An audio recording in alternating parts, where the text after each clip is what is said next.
喂，老，你要介绍？喂，对了，ôi lão,我chỉ trả mua tiền táo này lão. 我们以后的白说了是啊。来，我喊你播。Bố tiền了. Ấy, sao mà mua bút đó mở chế là bao lâu đâu cho mở xì hoặc cả. Sao tiền bảo nị tiếc chứ? Eo yêu mua từ bao lâu táo này rồi? Xong bỏ xua. Bảo này đã sẽ trả. Mua cháu, nè, bọn này kia này, ta kéo đi nè. Tao ta. Giàu là lão. Ôi này, bọn này nhau trẻ. Ôi dồi ông cho. Chỉ là thảo ôi này chỉ dụ lỏ. Chỉ tao mất cái ý từ mất tiền tao bảo này hiếu. Chỉ tao bỏ đôi nhiêu đủ là.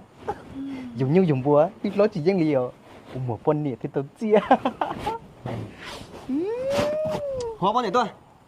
Ồ, tiêu lộ, chính cho các. Ôi, Mía ơi. Tên đảo này ông Hà ơi. Chị nè. Này, tụi bọn này nhau nè. Nè. Cái dây cho này mùa à.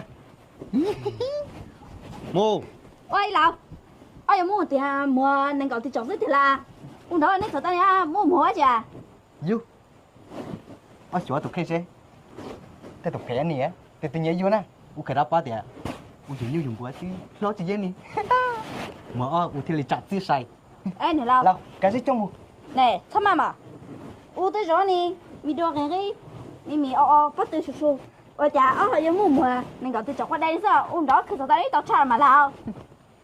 Mua chỉ không xí lo lọ. Cô xí chứ nè. Lão, cái dây cho mùa. Ủa thì yêu muốn này lâu mà nè. Chúng tôi thiệt xí. Đừng chấp lại. Đừng coi là gì chứ hả? Gì vậy? Chấp mà. Một lão hả mà mi nó mới khu xỉu dưới thả lao nè. Một. Mi nó mới khu xỉu chỉ ta tán nè. Cái dây mùa xí rồi á.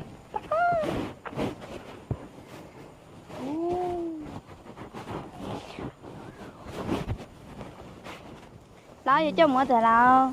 Anh này thì chỉ nói chè. Mới tiền lần đầu mới tiền đó này. Ôi chỗ này chỉ mới mất tiền sáng lô luôn chứ chỉ sao du kìa. Ủa thế là cái số ha. Nó lu bé hồ. Nói nhá cái gì vậy? Mà plus sao mà có. Plus sao từ nó đến chỉ bắt chụp plus sao nè. Nó toàn thiếu rồi. Nó một số lô chỉ chụp tao lưới à. Thế thì tao bé họ chỉ mua từ kiểu hả? Mua thì xíu ló bộ hả? Ôi sẽ chết tao này. Nè. Cho nè, tiền này mong nè, ta nè, lo là nếu tôi tập bộ được cho tiền này tao nè, lão trang thế luôn, thế mua một kiểu, hát sậy hồ, nếu tôi dụ thế cho tao tết lo nè luôn nè, rồi mình phải chỉ câu tao chỉ kìa, tại chỉ không là nên chơi muốn chơi chỉ nát kìa đấy hả, cái này mà chưa thấy đầy thấy mấy mình chơi chết chứ, chỉ nên mình chơi một lông ý tự mình xài rong cao là chơi vô lông một uốn lưới tự bao nhiêu chơi ăn gì luôn chơi, rồi tay học khổ đua lo. Chỗ này chỉ bỗng này chỉ có xíu đó. Để này là cho một đèn luôn à, bỏ lỏng không? Tàu mình chỉ chết lò chỉ lò. Ui, tăng cái tết này như thế rộng thao kén chỉ là tên chịu mong tiền.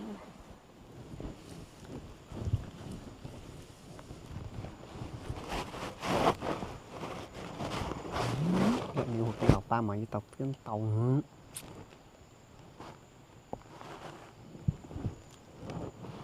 Quý là bắt lỗ rồi. Muốn ăn chứ tao ít được ca lại đấy.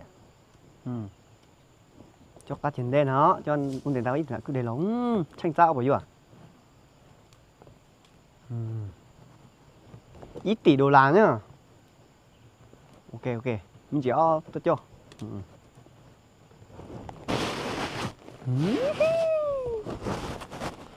Nên là tiền tao thì tiền là lớn.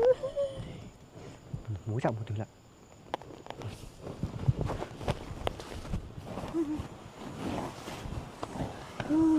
Anh để ra lát tao cả.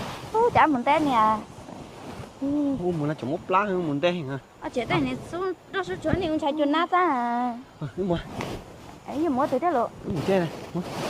Có cái này mua lại. Có này. Lão, cho mua từ cái tên này xuống rong sao? Vừa cho mùa thì chả nhó nè. Vừa lấy từ để cho mua tỏi trên này nè. Ủa chơi nhó bột bè chỉ tao chơi chơi. Này xuống rong lò, này nó chặt đeo luôn mất chết ra. Ủa tiền một tí sao. Tôi sẵn đó một lò. chúng ta nên tự tao một chơi đây nhỏ nữa nè luôn làm một chuyện tiếp chơi nhỏ không nhớ tụi tự nhân đại chân tụi tụi tụi cốt tư là tụi đi bé được là ba chỉ tiêu một đâu là tụi này đều là ba số dư chị mu chị cảm ơn là anh nhìn đau nữa cậu chỉ một đâu cậu bạc chứ là mu chị cả ui là ba tất rồi tôi là nhớ đi tụi cao hái nhớ đi ồ ai cũng như nè tụi nên ta nhớ cái gì gì đó tiền bao à tiền nữa mất tiêu cho wow tụi này nhưng mà như tông tí này giỏi ơi wow tụi chơi muốn nó đau ra chê chết nhớ gì son trai nhiều nhân đi mất tiêu cho châu yêu một chê là phải ít tỷ rồi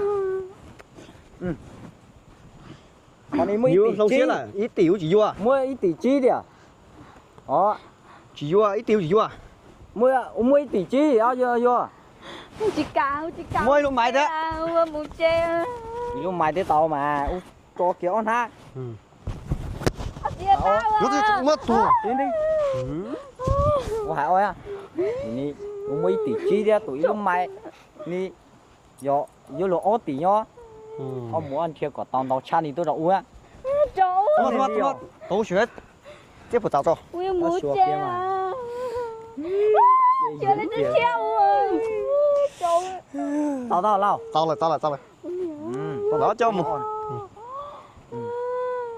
đâu đó gì ui mình tôi cho kìa cho kìa